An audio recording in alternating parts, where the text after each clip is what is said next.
Buenos días, tardes, noches o a la hora que estés viendo este video. Mi nombre es Mariana Osorio y junto a mis compañeros Daniela Valdés y Sergio Sánchez les mostraremos nuestra actividad TIC de física teniendo en cuenta nuestra pregunta problema.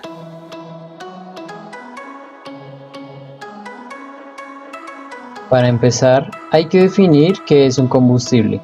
Pues bien, un combustible es aquel material que debido a sus propiedades puede arder con facilidad. Este concepto suele hacer referencia a la sustancia que al quemarse libera energía en forma de calor que puede ser aprovechada como impulso de un mecanismo. De esta manera, los combustibles pueden generar energía térmica o energía mecánica. Pasando al tema de los combustibles fósiles, estos son aquellos que proceden de la biomasa generada en eras pasadas, que ha sufrido enterramiento y tras él procesos de transformación por aumentos de presión y temperatura, hasta la formación de sustancias de gran contenido energético como el carbón, el petróleo y el gas natural. La mayor parte de la energía empleada en el mundo actual proviene de los combustibles fósiles. Estos se utilizan para la combustión de medios de transporte, climatización de ambientes, generación de energía, la cocina, entre otras cosas. El origen de estos combustibles es, en principio, la energía del sol, que al incidir sobre plantas verdes y a través de un proceso de fotosíntesis, transforma el dióxido de carbono en la atmósfera. Cabe aclarar también que estos combustibles no son renovables, es decir, una vez que son utilizados, estos se agotan y desaparecen. Pero como ya todos sabemos, la energía no se crea ni se destruye. Es por esto que todos los combustibles tienen cierto poder calorífico, es decir, la cantidad de energía que liberan por unidad de volumen o de masa una vez que se produce la reacción de oxidación. Dicha reacción se produce una vez que el combustible llega a su temperatura de ignición. Como ya se sabe, los combustibles fósiles se obtienen a través de la descomposición de materia orgánica.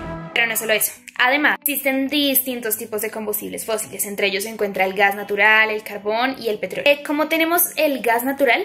Bueno, prácticamente se extrae de la misma manera que el petróleo, se obtiene debajo de la tierra y es muy comúnmente utilizado en las familias. Por otro lado tenemos el carbón, en el cual también tenemos distintos tipos, los cuales son turba, lignito, hulla y antracita. El origen se encuentra en la mayor parte de los restos vegetales y se formó prácticamente en el periodo carbonífero. Y por último tenemos el petróleo, que es un yacimiento formado por hidrocarburos, por hidrógeno y carbón. Tiene infinidad de utilidades, entre ellas encontramos el asfalto para las carreteras, el plástico y la gasolina. ¿Sabías que los combustibles fósiles tienen sus ventajas como que son fácilmente transportables y almacenables? También son muy energéticos y es muy fácil extraerles su energía. Pero los combustibles fósiles también tienen sus desventajas y es que son un recurso no renovable, por lo cual hacen que su extracción sea más difícil y afecta a su precio también. También son un recurso de un gran valor económico y su distribución geográfica no es homogénea, catalizando así y originando conflictos, y también su combustión y proceso liberan a la atmósfera ciertos elementos tóxicos como es el arsénico y el mercurio, afectando así al ambiente. Esto no sucedería con combustibles obtenidos de la biomasa, es decir, que los combustibles fósiles son altamente impopulares en los grupos ecologistas. Dentro de las leyes de la física clásica, el movimiento de un carro o de un automóvil puede ser estudiado mediante la fuerza impulsora. Esta fuerza es utilizada en los cuerpos que se están moviendo de manera continua y uniforme para de esta manera igualar o anular las fuerzas que se opongan al movimiento. Este tipo de fuerza es proporcionada por el motor del automóvil. También se tiene en cuenta lo que es la aceleración para que dicho cuerpo tenga una variedad de movimiento. Es decir, que este cuerpo va a tener que sufrir una fuerza neta, la cual aumentará la cantidad de movimiento siempre y cuando ésta sea positiva. Pero si la fuerza es negativa, es decir, opuesta al movimiento, la cantidad de movimiento va a disminuir, produciendo así una desaceleración. En este caso sería el frenado del automóvil.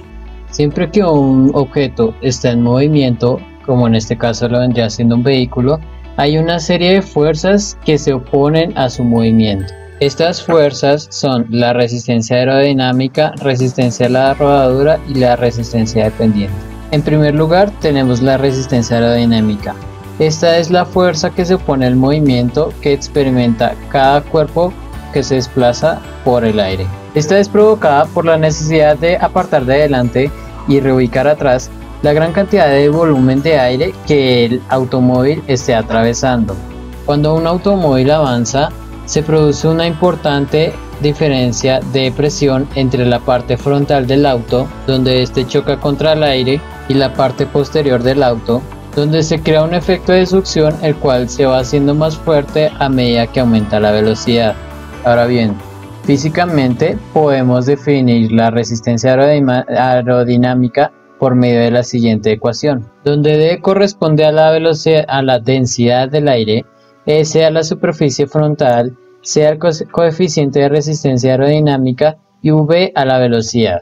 En segundo lugar, tenemos a la resistencia a la rodadura, la cual se produce por el desplazamiento del vehículo. Se opone a la fuerza de empuje y su valor depende de la masa del vehículo, de la geometría de dirección, del tipo perfil y presión de inflado de los neumáticos, de la velocidad de marcha, del estado de la carretera y la superficie de la misma. Se calcula multiplicando el peso que recae sobre cada rueda por el coeficiente de resistencia a la rodadura. En tercer lugar tenemos la resistencia dependiente, la cual depende de dos factores: el perfil de la pendiente y la masa del vehículo. Ahora bien, ¿cuál es la relación que hay entre la tercera ley de Newton y el principio de conservación del movimiento y cómo esto se puede aplicar a los autos y demás vehículos, por supuesto? Para empezar, esta relación ha permitido a muchos físicos e ingenieros diseñar prototipos de vehículos que permitan moverse sin necesidad de estar sujetos a una superficie.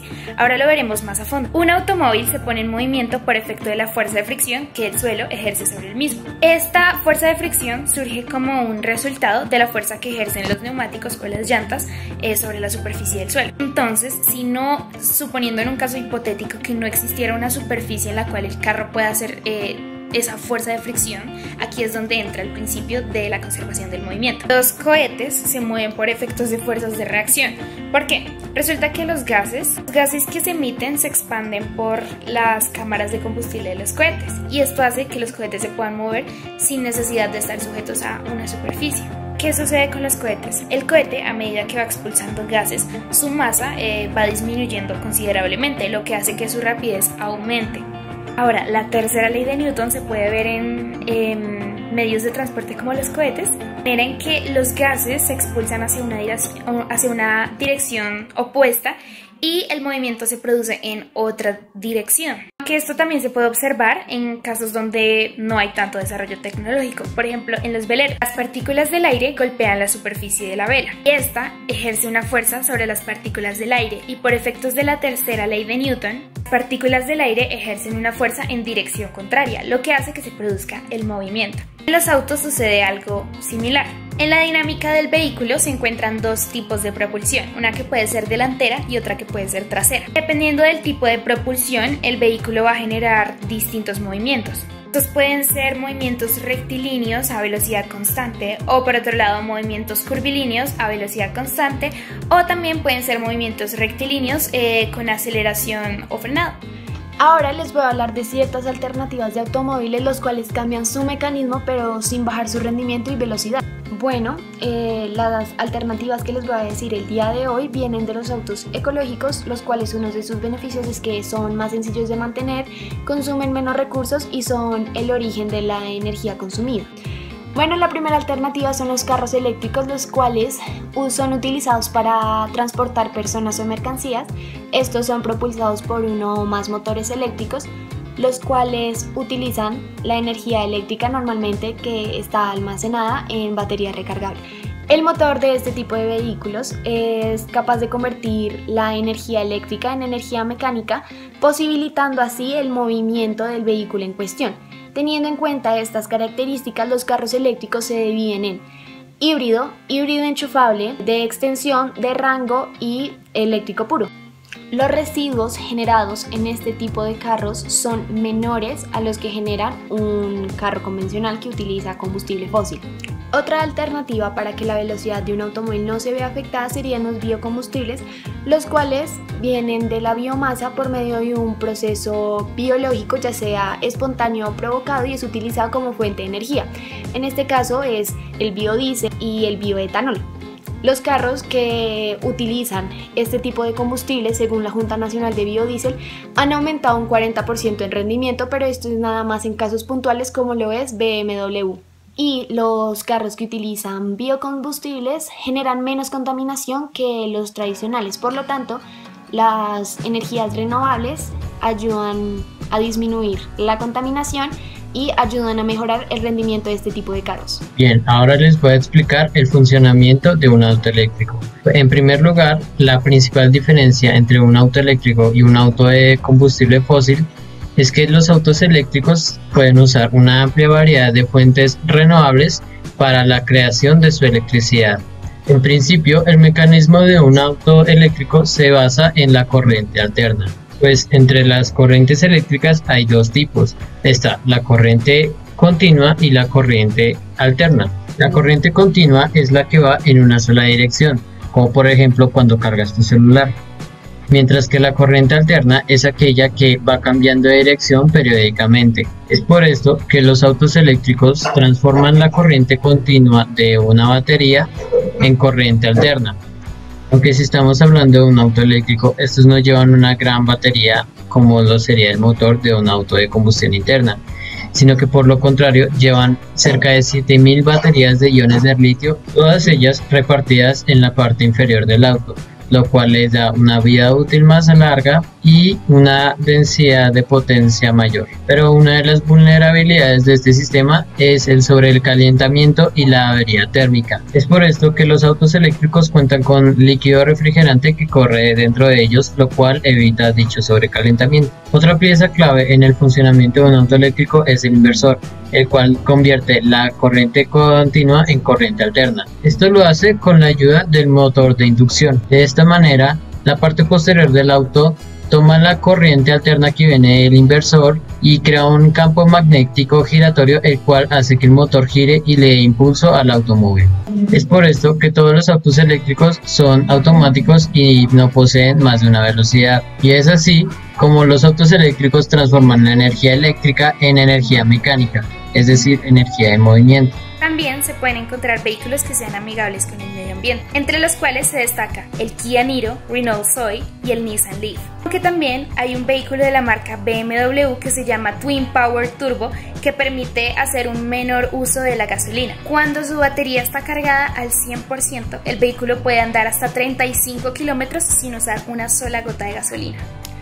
A modo de conclusión, podríamos decir que a partir de la física clásica, mediante la fuerza impulsora y la aceleración, se puede estudiar el movimiento de un automóvil, teniendo en cuenta la fuerza que ésta le proporciona al motor, independientemente del tipo de combustible que esté usando.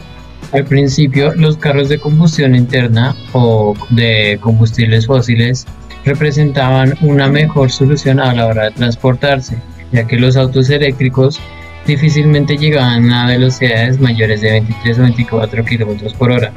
Pero hoy en día, con los avances que ha tenido la tecnología, los autos eléctricos representan una solución aún mejor que la que pueden presentar los autos de combustión interna, ya que estos pueden llegar a velocidades aún mayores con consumos aún menores, ya sea de recursos, de dinero.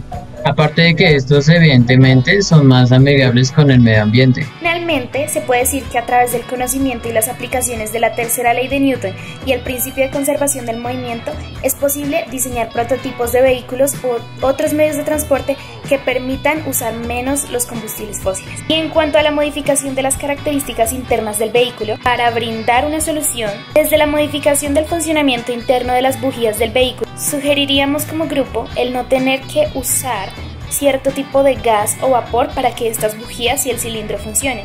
De esta manera, no usar combustibles fósiles. Y así estaríamos respondiendo a nuestra pregunta de investigación. Nosotros como grupo nos ponemos una nota de 100 porque como grupo nos distribuimos bien los temas, tratamos de que toda la información fuera clara, concreta y relevante. Y además la edición del video estuvo muy buena. Bueno, hasta aquí el video de hoy. Esperamos que les haya gustado mucho, que hayan aprendido y gracias por verlo.